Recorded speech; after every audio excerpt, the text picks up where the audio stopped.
life is uncertain. Life has many risks. And an actuary typically comes in to quantify the financial impact of that risk. As a principal actuary here at Zamara, my day can be very varied. I tend to have days that include a lot of travel to and from clients, in the country, out of the country. Typically, my day looks like reviewing work, doing business development, meeting with clients, explaining results to them. But I think one of the questions you probably would wonder is, what does an actuary really do, right? An actuary is somebody who knows how to put numbers to risk, right? So traditionally this looks like, maybe pricing a pension benefits or pricing an insurance product, because those are conventional risks. But they know how to do that while considering who are the different stakeholders at play, right? So if you're talking about health insurance, for example, what that looks like is, say, what is the value of this health insurance risk? And who else do we need to consider? Over the last 30 years, the actual business has since grown from offering just sort of pensions, actuarial support when it started out, to now where we now offer a variety of services that include actuarial support within the pensions space, within the life insurance space, the general insurance space, the healthcare space. We also offer investment consulting, advisory, as well as analytics support. One of the most important things we've seen is making sure we do thorough analysis into the countries we're entering into, analyzing the products we want to offer into that country, as well as selecting a local partner. At Zamara, we really believe in partnerships, and we feel that partnerships help us thrive, and we always look for win-win situations. What we've recognized is within our continent, or even globally, each country is very different to its neighbor, and therefore partnering with a local entity helps us, get that localization, helps us tailor our products to suit the market needs. I really care about my team being the best version of themselves, both in terms of the work that they're doing and in terms of how they interact with the world outside of the office, right? So I like to take people as their whole selves and, help them understand, okay, what are your values and how is the work that you're doing aligning with your values and the way that you're living your life. So I do these things where I do monthly check-ins with my team members to see, okay, these are the different areas of your life, how have you been progressing, and how are you working to become the kind of person that you'd set out to be. I think we have two key strategic initiatives that have been our most successful. The first one being starting our pension fund administration business. At Zamara, our core is powering prosperity, and our aim is to create a financially secure and prosperous society. If you look at today, Zamara has been the pillar stone of the growth of the pension industry in Kenya, which has really stayed true to our ethos of creating that financially secure and prosperous society. Along with that, I also feel our expansion into the UAE market has been quite a successive initiative. It has really taken us from a Pan-African company to a really true African multinational. For the last decade or so, we've seen our population become a lot more savvy with regards to technology. There's a lot of demand for convenience. There's a lot of demand for additional information that is also even more real-time, even most especially within the space that we play in, which is the financial services space. Zamara has really created that kind of environment for me to think outside the box, which has allowed me to kind of do some of the more disruptive, very non-traditional actual kind of things, and pave a way in where there was no kind of way before. And so I think fundamentally that's probably why I've been here for 7 years. Customer experience is actually the cornerstone of any initiative, of any company initiative. And even as we embarked on our digital transformation program, we were very keen to relook and revamp our customer experience strategy. We were able to come up with a slogan that drives our teams as we go about serving our customers. That in a nutshell is delivering a peace of mind to our customers by listening, delivering, and caring. So one of the unique challenges we've had in our recent expansion projects is entry into the markets in Democratic Republic of Congo and the United Arab Emirates. One of the key challenges we faced there was not only were the markets slightly different to the other markets we've been in, we also faced language barriers entering those markets. So in the DRC, very heavily French speaking, and in the UAE, very heavily Arabic speaking.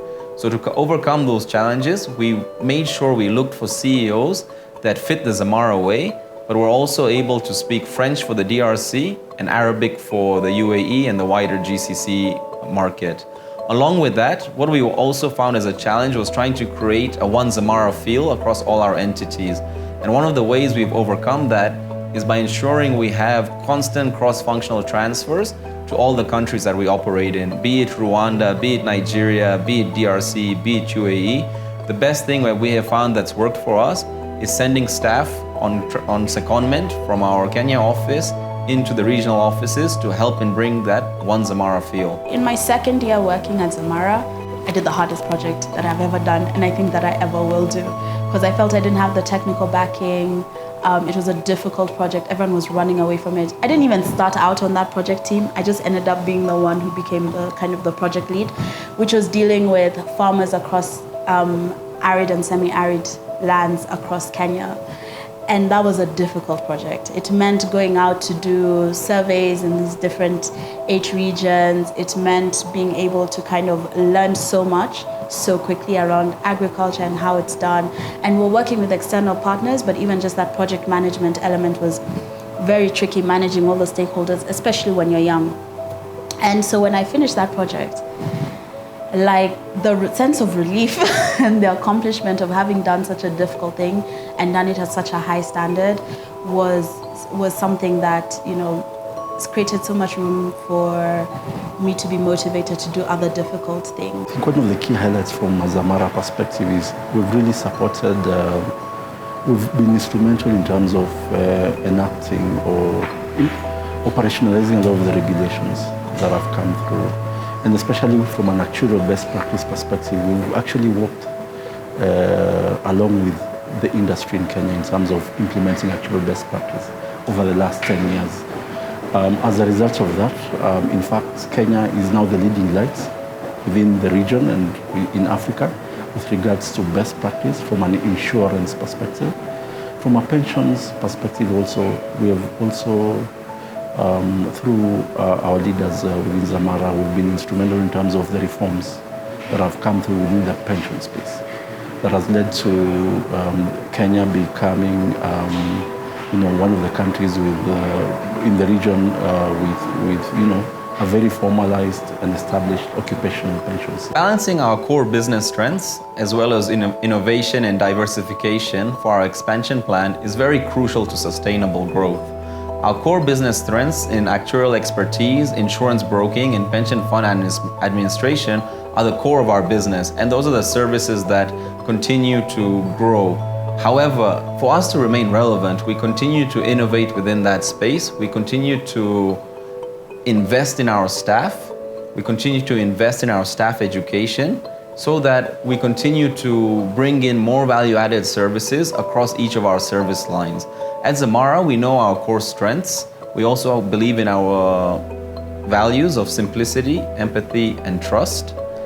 And putting all of those together really makes us try and build a sustainable business for the future. Clients expect us to be accessible and meet our promise, the promise that we give to them, which then means through the various touch points that we interact with them, that we are prompt and we are available to them on a real-time basis, and that's also something that we've really focused on.